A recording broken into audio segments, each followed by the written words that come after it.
A B से आधा कुशल है जो सी से तिगुना कुशल है। तो ध्यान से देखिए, पहले हम ए बी और सी के बारे में क्या लिख सकते हैं। दो तरीके से हम आगे बढ़ सकते हैं। पहला तरीका क्या होगा, जो थोड़ा सा स्मार्ट बच्चा अप्लाई कर सकता है बड़े आराम से। क्या सर देखो, ए बी से आधा कुशल है, इनके बारे में बोला, और सी जो है, बी जो है सी से 3 गुना कुशल है। आप लाइन को ध्यान से पढ़ लीजिए, जो आपका बी है सी से 3 टाइम्स एफिशिएंट है। इसका मतलब अगर आप सी को 1 लिखने वाले हो तो इसको 3 लिखने वाले हो। अब आपके पास सीधा एक मेथड ये है। अब आप ए और बी के बारे में देखिए क्या कहा जा रहा है। ए बी से आधा कुशल है, तो ए जो है बी से आधा होना चाहिए। तो बी से आधा करना है तो इसे क्या करोगे, 3/2 लिख लोगे, सिंपल। अब अगर आपको इनका सरल अनुपात निकालना है तो ये 2 इसके नीचे हैं, सबके नीचे आना चाहिए। तो यहाँ तो आपने 3 ही लिखा, 2 को आपने इससे गुणा किया तो 6, और ये इनका अनुपात आ गया, कार्य क्षमता का अनुपात। समझे? बिल्कुल सर। कोई बच्चा अगर ये मेथड नहीं अप्लाई कर सकता, वैसा तो देखो आजकल की प्रतियोगिता परीक्षाओं का जो लेवल चल रहा है ना, उसके अनुसार आपको ये बहुत छोटा कॉन्सेप्ट है और आना चाहिए। लेकिन कोई बच्चा कहता है सर मुझे तो ये कम बैठता है, तो वो ये भी करता बेसिक से भी, ए बी और सी। इस बच्चे का टारगेट फिर ये होता है मुझे कुछ फिक्स एग्जाम ही है जो एकदम प्योर बेसिक लेवल के हैं, ठीक है ना, मेरे को उन्हीं के लिए तैयारी करनी है, तो वो ये पैटर्न भी फॉलो कर सकता है। क्या देखो सर, ए जो है बी से आधा है। ए और बी के बारे में कहा, ए आधा है तो इसको 1 लिख दिया, इसको 2 लिख दिया। और बी जो है सी से 3 गुना है। ये जो बी है सी से 3 गुना है, तो इसको आप 1 लिख के इसको आप क्या लिख देंगे, 3। बिल्कुल सर। अब आप सरल अनुपात निकाल लोगे, 3 एकम 3, 3 दूनी 6 और 2 एकम 2। तो आप ऐसे भी आगे बढ़ सकते थे, ठीक है, और आप ऐसे डायरेक्ट भी आगे बढ़ सकते थे, ठीक है। इसके बाद हमारा कॉन्सेप्ट क्या होता है, इसके बाद हमारा कॉन्सेप्ट ये होता है सर, जब भी हमें कार्य क्षमता का अनुपात दिया होता है तो हम क्या करते हैं, हम कार्य की कुल इकाई निकाल देते हैं, और बटा किससे कार्य करना है, तो हम क्या करते हैं, कार्य की कुल इकाई निकालते हैं ऊपर, तो ठीक है ना, बिल्कुल। और बटा हमें किन से कार्य करवाना है, ठीक है ना, जिनसे कार्य करवाना है उनकी कार्य क्षमता को नीचे लिखा जाता है। 1 से करवाना होता है तो 1 की, तीनों से करवाना तो तीनों की जोड़ के, है ना, बिल्कुल।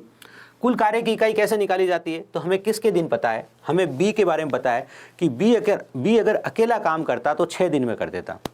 हमारे यहाँ बी की कार्य क्षमता कितनी है, 6 है। तो ध्यान से देखिए, बी दिन कितने लगाता, 6, और बी की कार्य क्षमता कितनी है, 6। हमने कार्य को कुल 36 इकाई में बांट दिया है।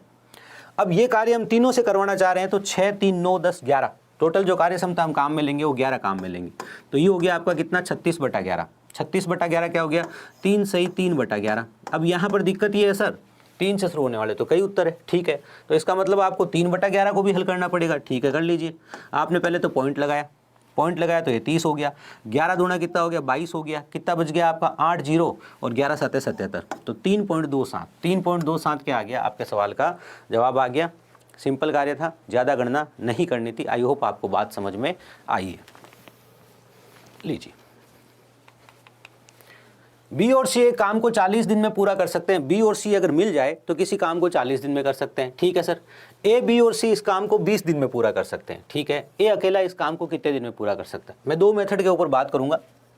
एक मेथड जो रेगुलर ज़्यादा चलता है, ठीक है ना, उसके बारे में बात करूंगा, और एक मेथड जिसमें स्मार्टनेस ज़्यादा है उसके बारे में बात करूंगा, ठीक है। चलिए, मैं कंफ्यूज नहीं करूंगा आपको, आप बड़े आराम से सोचिए कि सर ए बी और सी अगर तीनों मिलकर काम करते तो काम 20 दिन में होता, ठीक है। बी और सी मिलकर काम करते तो काम कितने दिन में, 40 दिन में होता। जैसा कि आप कार्य क्षमता को काम में लेते हो, इनका आप एलसीएम निकालोगे तो 40, काम को टोटल आपने 40 इकाई में बांट लिया, ठीक है। 40/20 करोगे तो 2, ठीक है, और 40/40 करोगे तो 1। तो यहाँ से क्या पता चला, बी और सी दोनों मिलाकर अगर 1 इकाई काम करते हैं तो ए बी सी तीनों मिलाकर 2 इकाई काम करते हैं। तो यहाँ से आपको अंतर से पता चल गया, ए जो है आपका रोज का 1 इकाई काम करता है। ए रोज का कितना काम करता है, 1 इकाई काम करता है। अब आपको अगर पूरा काम ए से ही कराना है तो टोटल 40 यूनिट काम है, और रोज का ए 1 इकाई काम करता है, तो 40 दिन में आपका काम पूरा हो जाएगा। ये कॉन्सेप्ट है, ठीक है। चलिए, अब यहाँ आप एक दूसरा कॉन्सेप्ट भी लगा सकते हैं कि आप लोगों को सिखाया जाता है कि जब 2 जनों का कुल काम देवे और 1 का काम दे देवे तो ऊपर उनका गुणा लिख देंगे आप। अगर कहीं लिखा हुआ हो कि भाई ए और बी मिलकर किसी काम को 6 दिन में करते हैं, उनमें से बी अकेला 10 दिन में करता है। अगर दोनों मिलकर करते हैं तो 6 दिन में करते हैं, अगर बी अकेला करता है तो 10 दिन में करता है। यहाँ पर ए अकेला काम कितने दिन में करता है, तो इसके लिए आप एक डायरेक्ट ट्रिक सीखते हो, बहुत सिंपल सी ट्रिक है, ठीक है, जो बेसिक कॉन्सेप्ट से ही बनती है, जो कि आपका बेसिक कॉन्सेप्ट है उससे ही बनती है, और मैंने आपको बेसिक कॉन्सेप्ट सिखाया तो बना के भी दिखाई थी, ठीक है। चलिए, वो क्या थी, ऊपर तो आप इनका गुणा लिखते हो 10 × 6, ठीक है, और नीचे क्या लिखते हो आप, इनका अंतर लिखते हो, लो अंतर लिख दिया। ठीक है, इसका मतलब ए काम को कितने दिन में करेगा, ए 15 दिन में अकेला काम को कर देगा, समझे। बिल्कुल यही कॉन्सेप्ट हम यहाँ पर भी काम ले सकते हैं। सर यहाँ कहाँ 2 जने और 3 जने, यहाँ 2 जने कहाँ हैं और 1 जना कहाँ है, यहाँ तो आपने कहा था ये 2 लोग हैं 1 लोग है। हम क्या कर लेते हैं, इसको भी एक ग्रुप मान लेते हैं, इसको भी एक ग्रुप मान लेते हैं। ध्यान से देखो, बंदा तो बीच में एक ही गायब है ना, कैसे सुनना। देखो अगर आप थोड़ा सा स्मार्टनेस लगाएंगे तो एग्जाम में समय भी बचाएंगे, आप समझदार भी कहलाएंगे। वो सिंपल सी बात ही है। जब 3 लोग मिलकर काम को पूरा करते हैं तो कितने दिन में करते हैं, 20 दिन में। और 2 लोग मिलकर करते हैं तो कितने दिन में करते हैं, 40 दिन में। यहाँ 3 लोग हैं, यहाँ 2 लोग हैं, आप सेम टू सेम कॉन्सेप्ट लगा लो। मतलब अगर यहाँ 5 लोग होते और यहाँ 4 लोग होते तो भी आप सेम टू सेम कॉन्सेप्ट लगा सकते कि सर वो एक अकेला बंदा जो छूट गया है वो काम को कितने दिन में करता है। तो आप ऊपर तो इन दोनों का गुणा लिख लीजिए, तो आपने लिख दिया 40 × 20 और नीचे आप इनका अंतर लिख दीजिए, ये 20, 20 से 20 आपका कट हो गया 40। तो आप देखो अब इसमें आपको नो डाउट थोड़ा तो समय लगा।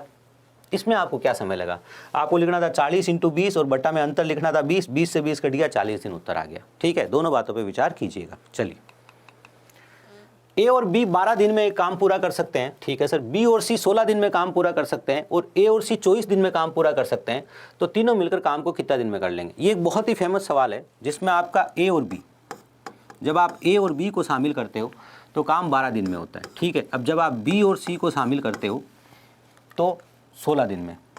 ठीक है, और जब आप ए और सी को लेते हो तो ये आपका हो जाता है 24 दिन में। यहाँ ये लोग कई बार क्या करते हैं पता है, A for Abhishek, B for Bharat लिख देते हैं कि अभिषेक और भारत इतने दिन में करते हैं, फिर भारत और चमन इतने दिन में करते हैं, फिर अभिषेक और चमन इतने दिन में करते हैं, तो तीनों मिलकर कितने दिन में करेंगे।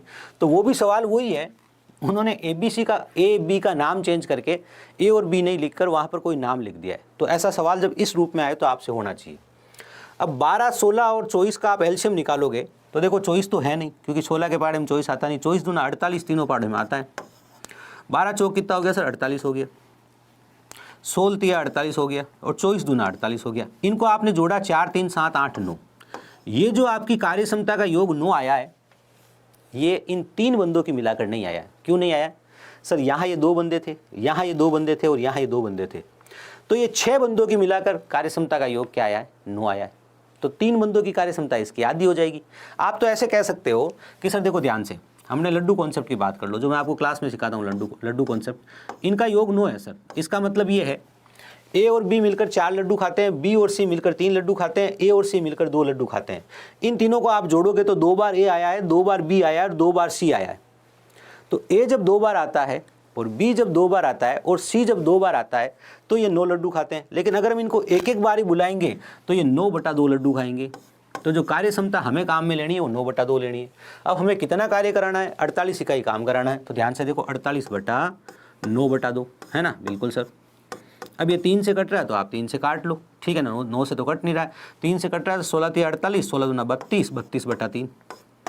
ठीक है, 32/3 आपके सामने क्या दिख रहा है सर, 10 के ऊपर कुछ दिख रहा है पहली बात तो ये आपका 10 सही 2/3 और 2/3 आपका किसको इंडिकेट करता है, 0.666 को, या फिर आप कह सकते हो 10.67 को, है ना। इतनी स्मार्टनेस आप में होनी चाहिए कि 1/3 लिखता है तो आपको डायरेक्ट पता चल जाना चाहिए ये 0.3333 है। 2/3 लिखा है तो आपको डायरेक्ट पता चल जाना चाहिए ये 0.66 चलता जा रहा है यूँ। तो 0.66 को आपके सवाल ने क्या कर दिया, आगे जाके स्टॉप करने के लिए 0.67 लिख दिया। ये आपके सवाल का जवाब था। ठीक है, चलिए अब कोई बच्चा कहे सर मेरी मैथ्स अच्छी है, अब यहाँ पर वो गेम भी तो है ना। कोई बच्चा कहे सर मेरी मैथ्स अच्छी है, तो वो इतने सारे लिखने की प्रक्रिया नहीं करके सीधा इसी प्रक्रिया में इंटर हो जाएगा। कैसे इंटर होएगा, देखो सर, देखो हमें कॉन्सेप्ट पहले से पता है, बिल्कुल पता है। 12, 16 और 24 एलसीएम कितना आ गया, 48 आ गया। 48 से इसका कितना हो गया भाई, 12 चौक 48, लो सर। 16 तिया 48, बिल्कुल सर। 24 दूना 48, कितना हो गया, 9 हो गया। 9 तीनों की मिलकर, 9 तीनों 2-2 बार आया तो है, तीनों एक एक बार आएगा तो 9/2 हो जाएगा। तो मैं सीधा 48/9/2 लिख लूँ, मेरा उत्तर आ जाएगा। लो सिंपल। तो आप ये काम एक लाइन में करने का प्रयास जरूर कीजिएगा, है ना, क्योंकि जो सवाल सरल होता है और जो सवाल बार बार पूछा जाता है और बेसिक कॉन्सेप्ट पर आधारित होता है, जो आप एक बार सीख लेते हो, तो उसमें गणना के पद आपको कम करने हैं। हम लोग इतनी गणना इसलिए लिखते हैं ताकि हर स्टूडेंट पढ़ सके और इसके बाद जो पीडीएफ से पढ़ते हैं वो भी ज्ञान ले सके। ए बी से दुगना कुशल है जबकि बी जो है सी से तिगुना कुशल है। ठीक है, अब ध्यान से देखो, यहाँ बहुत सिंपल कहानी लिखी है ए बी और सी के बारे में। बी जो है सी से 3 गुना कुशल है, अगर मतलब इसको 1 बोलूँगा तो इसे मुझे 3 बोलना पड़ेगा। ठीक है सर। ए जो है बी से दुगुना कुशल है, मतलब ये जो है ए जो है इससे 2 गुना है, 2 गुना है तो ये 3 है तो ये 6। सिंपल बात है, बिल्कुल सर। 6:3:1 हमारा अनुपात आ गया। यदि अकेला सी 30 दिन में काम करता है, सी काम 30 दिन में करता है, सी की कार्य क्षमता 1 है। ठीक है सर। अब आप किससे करवाना चाहते हो, तो वे एक साथ मिलकर काम को कितने दिन में पूरा करेंगे, तो एक साथ मिलेंगे तो 6 3 9 1 10 हो जाएगा। बिल्कुल 10 हो जाएगा सर। 0 से 0 कट हो जाएगा और कितना आ जाएगा 3 डेज। तो आपका जो आंसर है वो कितना है 3 डेज है। बहुत सिंपल है। आपको किसके दिन दे रखे थे, सी के, आपने सी की कार्य क्षमता यहाँ गुणा कर दी। ठीक है, अगर हम कार्य क्षमता का अनुपात जब हमें दे रखा होता है, क्या ये कुशल है, हमें कार्य क्षमता का अनुपात बताता है। ठीक है, आप चाहे तो याद करना चाहे ट्रिक के रूप में तो याद कर लीजिए, मैंने कुल इकाई का कॉन्सेप्ट भी आपको बता दिया है। क्या सर, हमें सी का बोल रखा है कि सी 30 दिन में कार्य करता है, तो हम क्या करेंगे, सी की ही कार्य क्षमता से यहाँ गुणा करेंगे। ठीक है, अगर आप याद करना चाहे तो। और नीचे अगर ए से काम करवाना है तो ए की कार्य क्षमता लिख देंगे, बी से तो बी की, और तीनों से तो हम तीनों की कार्य क्षमता लिख देंगे। ये कार्य हमने किया है। आप चाहें तो इसे याद करिए, आप चाहे तो इसे समझ लीजिए। पैटर्न क्वेश्चन है, बार बार आता है। ठीक है, चलिए। ए 8 दिनों में एक काम कर सकता है, बी 12 दिन में कर सकता है, सी वह काम कितने दिनों में पूरा कर सकता है, यदि तीनों मिलकर 3 दिन में कर सकते हैं। ठीक है, बहुत ही बेसिक लेवल का सवाल है। कैसा है, ध्यान से देखिए। ए कितने दिन में करता है सर, 8 दिन में। बी कितने दिन में करता है सर, बी करता है 12 दिन में। अब आपका ए बी और सी तीनों मिलकर कितने दिन में करते हैं, 3 दिन में। पहले तो एलसीएम देखो कितना होगा, 12 दूना 24 एलसीएम होगा। बिल्कुल सर। 24 तो 8 तिया 24, बिल्कुल सर। 12 दूना 24, बिल्कुल सर। 3 8 24, बिल्कुल। अब आप खुद ध्यान से देख लो, ए बी और सी की मिलाकर कार्य क्षमता कितनी है, 8 है। जिसमें से ए और बी की कितनी है, देखो ए और बी की 5 है सर। ए बी सी की मिलाकर कितनी है, 8। जिसमें ए और बी की कितनी है, ए और बी की 5 है। तो इसका मतलब सी की कार्य क्षमता क्या होगी, सी की कार्य क्षमता हो गई 8 - 5 = 3। आप कह सकते हो सी जो है एक दिन में 3 इकाई काम करता है, और सी को अकेला ये काम अगर पूरा करना है तो 24 इकाई काम है टोटल। 24 इकाई है, और आपने कहा ये रोज़ की 3 इकाई करता है, तो ये 8 दिन में क्या करेगा, 8 दिन में काम पूरा कर देगा। ये आपके सवाल का जवाब है।